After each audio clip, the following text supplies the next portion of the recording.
मेरे प्यारे विद्यार्थियों, आप सभी को मेरा नमस्कार। मैं अंकित यादव आप सभी का स्वागत करना चाहता हूं आपके अपने YouTube चैनल रेवन स्टडी में। दोस्तों, जैसा कि आप सभी जानते हैं कि रात के 9 बजे एक बहुत ही प्यारी क्लास आती है जिसमें आप गणित को सीखते हो। आप जानते हो गणित को कि गणित क्या होता है और हम गणित को कहाँ कहाँ इस्तेमाल कर सकते हैं। इन सवालों को लगाने का जो तरीका मैं आपको बताता हूँ वो बहुत ही यूनिक होता है और आप बहुत ही आसानी से बड़ा सवाल छोटे से छोटी जगह पर हल कर लेते हो। तो चलिए शुरू करते हैं आज की क्लास को, जो बहुत ही लाजवाब होने वाली है। बहुत मज़ा आएगा आपको। तो सबसे पहले होमवर्क का प्रश्न रहता है जिसे हम बहुत ही आसानी से हल करते हैं। आशा करता हूँ आप सभी का उत्तर आ गया होगा, लेकिन फिर भी मेरा फ़र्ज़ है कि मैं आप सभी को बताऊँ, चेक कराऊँ कि उत्तर कितना आ रहा है। तो चलिए चेक करते हैं। पहला सवाल कि एक व्यक्ति ने 10% हानि पर एक कार अपने मित्र को बेची। ठीक है, यदि उसके मित्र ने उस कार को 54,000 रुपये में बेचकर 20% का लाभ कमाया तो कार का वास्तविक मूल्य ज्ञात करो। अच्छा, ऐसी बात है।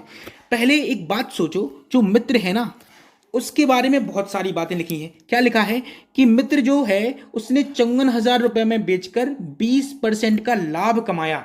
चलो, यहां से आप मित्र का क्रय मूल्य निकाल सकते हो कि जो उसका मित्र है उसने कार को कितने रुपए में खरीदा था। कैसे? आपके पास विक्रय मूल्य है, देखो विक्रय मूल्य है 54,000 रुपये, प्रतिशत लाभ है 20%। आप क्रय मूल्य आसानी से निकाल सकते हो। कैसे? क्योंकि आपको पता है कि 120%, क्योंकि 20% का लाभ हो रहा है तो 120%, ठीक है, 120% बराबर होता है 54,000 के। जैसा कि प्रश्न में लिखा है कि 120% बराबर 54,000 के। ठीक, तो आप 100% निकाल लो। निकालो, कितना आएगा? 54,000 बटे 120, और जो निकालते हैं ना वो हमेशा गुणा में। कितना आएगा बताइए? यहाँ 20 छक्के 120 और 20 पंचे 100, 6 से कट जाएगा, 6 नम्बे 54 और 3 जीरो, और तो 9,000 गुणा 5 करेंगे तो कितना आएगा? 45,000। 45,000 रुपये। एक क्या हो गया? एक क्रय मूल्य हो गया, क्योंकि 100% अपने आप में पूरा होता है। तो वास्तविक मूल्य क्या है? 100%, और 100% हमने निकाल लिया कि कितना है? 45,000 रुपये। अब एक बात बताओ कि शुरुआत की लाइन में लिखा था कि एक व्यक्ति ने 10% की हानि पर एक कार अपने मित्र को बेची। सही है, उसके मित्र ने कार को खरीदा कितने में? 45,000 में। लेकिन एक बात बताइए आप मुझे कि अगर मित्र कार खरीद रहा है तो मित्र के लिए क्रय मूल्य, और व्यक्ति कार बेच रहा है इसलिए व्यक्ति के लिए क्या हो जाएगा? विक्रय मूल्य। तो जो मित्र के लिए क्रय मूल्य होगा वह व्यक्ति के लिए विक्रय मूल्य होगा कि नहीं? क्योंकि व्यक्ति बेच रहा है और मित्र खरीद रहा है। मित्र खरीद रहा है 45,000 रुपये में और व्यक्ति बेच कितने में रहा होगा? 45,000 में। ठीक है ना?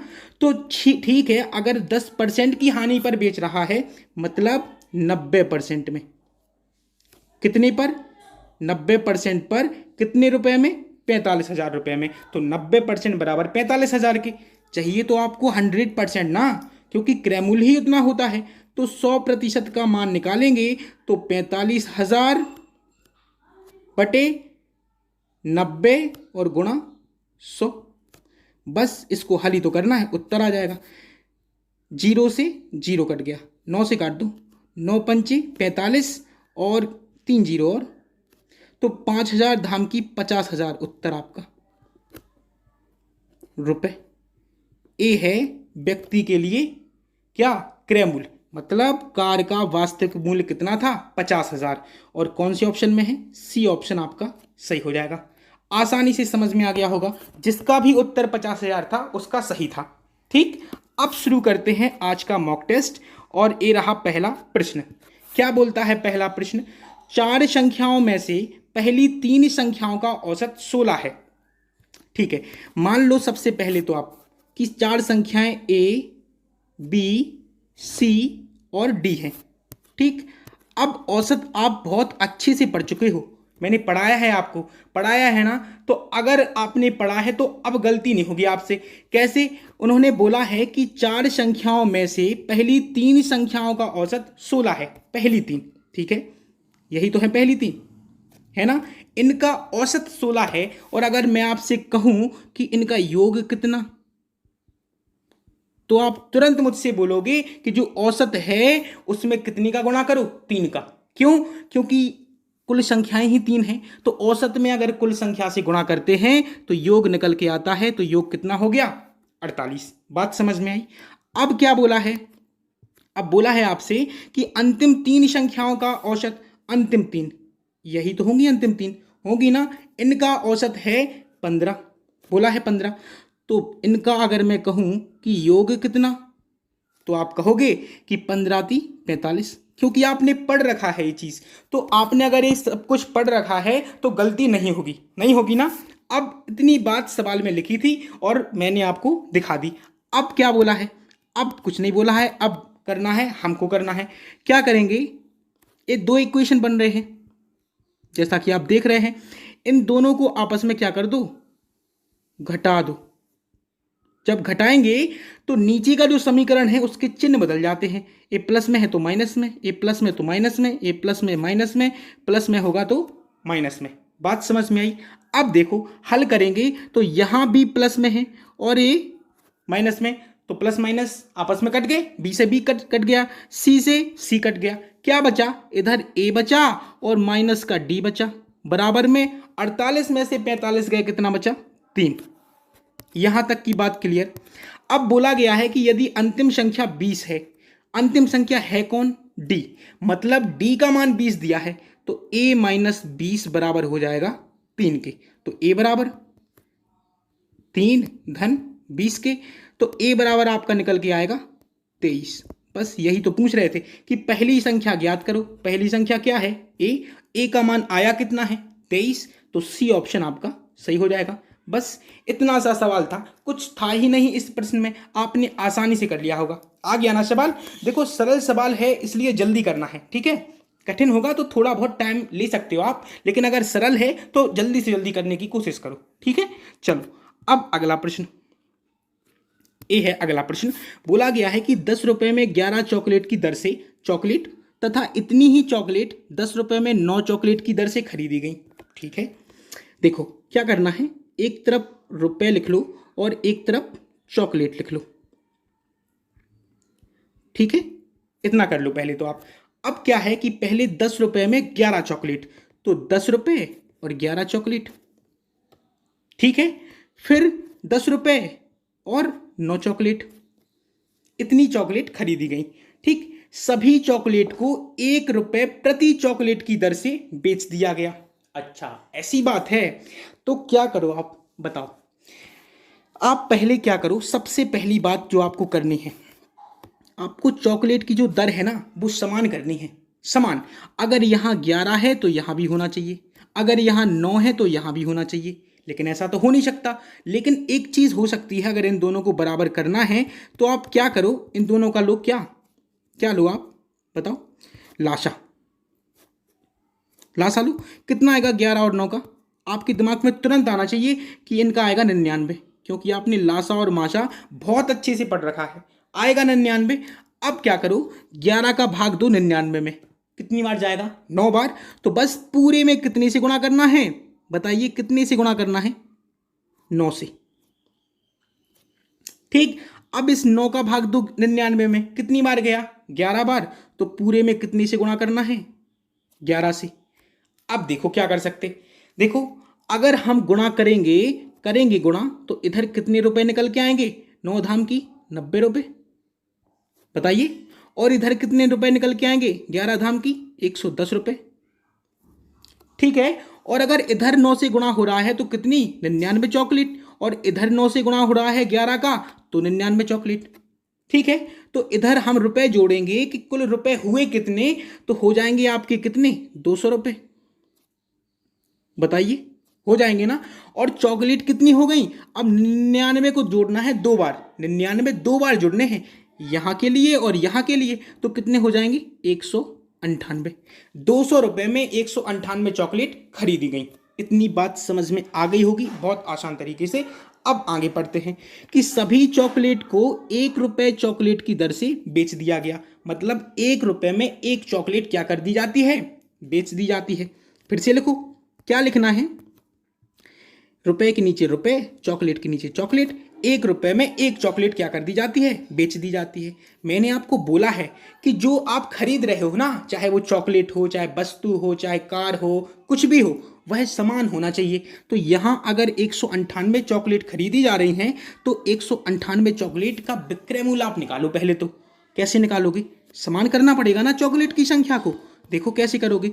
अगर मैं आपसे कहूँ कि यहाँ पर 198 से गुणा कर दो तो 198 चॉकलेट हो जाएंगी, और अगर यहाँ भी 198 से गुणा कर दो तो 198 रुपये हो जाएंगे। अब देखो क्या निकला, यहाँ से 198 रुपये निकले और चॉकलेट कितनी हो गई, 198। दोनों ही स्थिति में आप देख पा रहे हो कि चॉकलेट की संख्या जो है बराबर हो गई। ठीक, अब ए क्या है आपका, क्रय मूल्य, क्योंकि यहाँ तो खरीद रहे थे, और ए क्या है, विक्रय मूल्य, क्योंकि यहाँ बेच रहे हो। ठीक है, तो क्रय मूल्य है 200 रुपये, विक्रय मूल्य है 198 रुपये, है कि नहीं। तो आप ये बताओ मुझे कि लाभ होगा कि हानि। क्रय मूल्य है 200 रुपये और विक्रय मूल्य है 100 कितना, 98 रुपये। तो लाभ होगा कि हानि, बताइए। आप तुरंत कहोगे मुझसे कि भाई साहब हानि होगी। हानि होगी ना, क्योंकि क्रय मूल्य ज़्यादा है। हानि होगी कितने की, 200 में से 198 को घटा देंगे। घटाओ, कितना आएगा, 2 रुपये आएगा ना। 2 रुपये की क्या हो गई, हानि। लेकिन उन्होंने बोला क्या है कि प्रतिशत में, बताओ प्रतिशत में लिखा है ना। अगर प्रतिशत में चाहिए तो क्या करो, देखो 2 रुपये की हानि हो रही है, किसके सापेक्ष में, क्रय मूल्य के सापेक्ष में। हमेशा क्रय मूल्य के सापेक्ष में लाभ या हानि हमेशा क्रय मूल्य के सापेक्ष में होती है। तो बस 2/200 प्रतिशत चाहिए, इसलिए 100 का गुणा। बस काटना ही तो है इनको, काट लो और उत्तर आ गया। 100 दूनी 200, 200 2 से कट गया एक बार। 1% की क्या आई, हानि। कौन सी ऑप्शन में है, पहला ऑप्शन आपका सही हो जाएगा। बात समझ में आई कि बस आपको चॉकलेट की संख्या बराबर करनी है हर कीमत पर। अगर चॉकलेट की संख्या बराबर हो गई तो सौदा बिल्कुल आसान हो जाएगा, आराम से आप कर लोगे। प्रश्न कठिन नहीं है, बस उसको सरल बनाओ। ठीक है, भाषा समझो, बस क्या करना है, चॉकलेट की जो संख्या है वो समान कर ली तो समझ लो उत्तर आ गया। बात समझ में आ गई।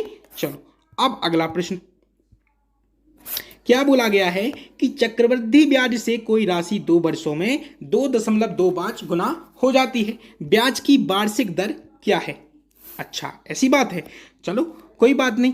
क्या करना है इसके लिए आप समझो पहले कि एक मूलधन होगा मतलब पी मतलब प्रिंसिपल, और एक अमाउंट होगा मतलब मिश्रधन। मूलधन से मिश्रधन बन रहा है, क्योंकि यहां बोलते हैं कि कोई राशि 2.25 गुना हो जाती है, मतलब मूलधन से मिश्रधन बन रहा है। ठीक, अब गुना की बात है तो आप मान लो कि जो मूलधन है वो 1 रुपये था। ठीक, अब 2.25 गुना हो जाएगा तो कितना हो जाएगा, 1 का 2.25 गुना, इतना ही होगा। बताइए होगा कि नहीं, होगा ना। आसानी से आप कहोगे कि हाँ होगा। अब अगर हम इसका दशमलव हटाएंगे ना दशमलव, तो यहाँ 2 जीरो बढ़ जाएंगे, क्योंकि 2 अंक बाद क्या था, दशमलव लगा था। अब क्या करो, आप लिख लो अलग से कि 100 हो जाएंगी और 225 हो जाएंगी, अनुपात बना लो। ठीक, अब कितने वर्ष हैं, 2 वर्ष। अगर 2 वर्ष कहे तो इन दोनों का क्या निकालू, वर्गमूल। ध्यान रहे आपको कि अगर 2 वर्ष है तो वर्गमूल, और 3 वर्ष होता तो घनमूल। 2 वर्ष या 3 वर्ष ही मिलेगा आपको पेपर में, इससे ज्यादा नहीं। ठीक है, और अगर 4 वर्ष भी है ना तो आप बस करने की घात 4 चढ़ा दो, और कुछ है ही नहीं इस प्रश्न में, आसानी से हो जाएगा। ठीक है, अगर वर्गमूल निकालेंगे तो 100 किसका वर्गमूल होता, 100 किसका वर्ग होता, 10 का। ठीक है, और 225 का वर्गमूल होगा 15। ठीक है, मतलब क्या निकला कि 10 था मूलधन और 15 हो गया, 10 था और 15 हो गया, कितना बढ़ गया ये तो देख लो, 5। किसके सापेक्ष में, मूलधन के सापेक्ष में कितना है, 10 प्रतिशत चाहिए, इसलिए 100 का गुणा, क्योंकि जो वार्षिक दर होती है ना वो प्रतिशत में होती है। तो बस 10 धाम के 100 और 10 पंचे 50% क्या आएगा उत्तर। कौन सा ऑप्शन? डी ऑप्शन आपका सही हो जाएगा। बात समझ में आई? अच्छी लगी ना बात? अगर अच्छी लग रही हैं चीज़ें और मज़ा आ रहा है ना तो बस लाइक कर दो आप। अगला सवाल, अगला सवाल क्या बोलता है, लगाएंगे। ये रहा अगला प्रश्न। बोला है कि यदि एक व्यक्ति ने दो वस्तुएं ए तथा बी 5,000 रुपये में खरीदी, ठीक, ए को 20% लाभ पर तथा बी को 10% हानि पर बेचा, ठीक है। दो वस्तुएं हैं, ए है और बी है। एक को 20% क्या लाभ पर, इसलिए +20, ठीक, और दूसरे को 10% हानि पर, इसलिए -10%, ठीक है। पूरे सौदे में मिलाकर, पूरे सौदे में मिलाकर 2% का क्या होगा लाभ, इसलिए +2, ठीक। अब क्या करना है, रूल ऑफ एलिगेशन लगा दो, मिश्रण लगा दो। क्या करेंगे आप, देखो सबसे पहले अगर हम इस 2 में से 10 को घटाएंगे तो माइनस का 10 है, और घटाएंगे ना जब, देखो 2 में से -10 को जब घटाएंगे तो 2 + 10 हो जाएगा, कितना हो जाएगा 12%। गलती नहीं करना, गलती नहीं करना कि माइनस समझ के आप घटा दो कि हाँ 10 में से 2 गया 8 लिख लो, नहीं, बीच वाले में से घटाया जाता, हमेशा याद रहे आपको, ठीक है। अब यहाँ 20 में से 2 को घटाओ तो कितना बचेगा 18%, ठीक। अब बस काटना ही तो है, प्रतिशत से तो प्रतिशत कट गया, और 6 दूनी 12 और 6 × 18, 2:3 आया अनुपात किसका, मूल्य का, ठीक। कुल मूल्य कितना था, कुल मूल्य था कितना 5,000, मतलब यहां से कुल मूल्य निकालो कितना हो जाएगा 5 रेशियो बराबर है 5,000 रुपए के, तो 1 रेशियो बराबर 1,000 रुपए के, भाग दे देंगे ना तो 1,000 बार जाएगा, 1 रेशियो बराबर 1,000 रुपए, ठीक। अब क्या करना है, आपसे पूछा गया है प्रश्न में कि ए का क्रय मूल्य ज्ञात करो। ए कहाँ है, ए, तो ए का अनुपात कौन सा होगा 2 रेशियो। जब 1 रेशियो बराबर 1,000 तो 2 रेशियो बराबर कितना हो जाएगा 2,000 रुपए। बी ऑप्शन आपका सही हो जाएगा। इस प्रश्न में कुछ नहीं था, आपने आसानी से समझ लिया और कर भी लिया। बस बीच में थोड़ा आप याद रखना कि यहां गलती ना हो, ठीक है, क्योंकि आप बीच वाले में से घटाओगे तो यही होगा, और जुड़ जाएगा तो कितना होगा 12, ठीक, समझ गए ना, 8 नहीं होगा। बात समझ में आ रही है? अगला प्रश्न ये रहा। क्या है कि एक कंपनी ने कोरोना वायरस नामक महामारी के दौरान उत्पन्न महंगाई के समय में अपने कर्मचारी को 5:3 के अनुपात में कम कर दिया, ठीक। सुनो, पहले और बाद बोला है कि 5:3 के अनुपात में कम कर दिया, मतलब यह है कि पहले 5 थी, अब संख्या कितनी कर दी गई 3, ऐसा अनुपात है, ठीक। अब क्या है, तथा औसत वेतन प्रति कर्मचारी का 7:8 के अनुपात में बढ़ा दिया गया। जब बढ़ाया है ना तो मतलब ये है कि पहले 7 था अब 8 हो गया। ये तो हैं आपके कर्मचारी, ठीक है ना, और यह वेतन है, और कैसी, प्रति कर्मचारी, एक कर्मचारी की वेतन। इतनी बात समझ में आ रही है? आसानी से समझ में आ रही होगी। जब समझ में आ रही है तो आप मुझे इतना बताओ कि अगर 5 व्यक्ति थे पहले और प्रत्येक व्यक्ति को 7 रुपए मिलते हो, मान लिया, अगर मान लिया कि 5 व्यक्ति थे पहले और प्रत्येक व्यक्ति को 7 रुपए मिलते थे, तो कुल मिलाकर कितना खर्च होता था, क्या करोगे, गुणा, कितना आएगा 35 आएगा ना। ऐसे ही इस तरफ बाद में 3 व्यक्ति हो गए और प्रत्येक व्यक्ति को 8 रुपए मिलते हो, तो कुल मिलाकर कितने 24 रुपए। बात समझ में आई? खर्चा निकल के आ गया, एक खर्चा है आपका, ठीक है। अब बोला है कि ऐसा करने से कंपनी को 55,000 रुपए की बचत हुई, 55,000 रुपए की बचत हुई। अच्छा ऐसी बात है, तो आप भी निकाल लो कि कितनी बचत हो रही है अनुपात में, कितनी हो रही है 11 रेशियो की, तो 11 रेशियो बराबर हो गया 55,000 के, हो गया ना। तो 1 रेशियो बराबर आप निकाल पाओगे आसानी से, 11 से काट दो, 5,000 बार कट जाएगा, ठीक है। तो 1 रेशियो बराबर आया 5,000 रुपए, हो गया। अब क्या चाहिए आपको, कंपनी का प्रारंभिक व्यय प्रारंभिक खर्चा कितना था 35, तो 1 रेशियो बराबर 5000, तो 35 रेशियो बराबर 35 गुणा 5000, इसका गुणा करना है। जब आप गुणा करोगे तो आपका डी ऑप्शन सही हो जाएगा और आएगा कितना 1,75,000 रुपए, क्योंकि 35 पंचे कितना होता है 175 और 3 जीरो और उत्तर हो गया। डी ऑप्शन आपका सही हो जाएगा। बात समझ में आई? चीजें अच्छी लग रही है ना, मजा आ रहा है ना? मैंने बोला था, मुझे पूरा यकीन था और मैंने आपको शुरुआत में ही बोल दिया था कि आज के सवालों में आपको बहुत मजा आने वाला है। मजा आ रहा है ना? डी ऑप्शन आपका सही हो जाएगा। चलो अब करेंगे अगला प्रश्न। ये रहा। क्या बोला गया है कि एक वस्तु का अंकित मूल्य 900 रुपए है, 2 वस्तु की खरीद पर 16% छूट मिलती है, 5 वस्तु की खरीद पर 44% छूट मिलती है, रक्षा 7 वस्तु खरीदती है, तो उसे कितने प्रभावी छूट मिलेगी? अच्छा, ऐसी बात है। चलो पहले आप ये बताओ कि जो रक्षा है, एक लड़की है और उसने 7 वस्तुएं खरीदी, प्रत्येक वस्तु का अंकित मूल्य था 900 रुपए। ठीक, तो अगर रक्षा गई और उसने कितनी वस्तुएं खरीदी?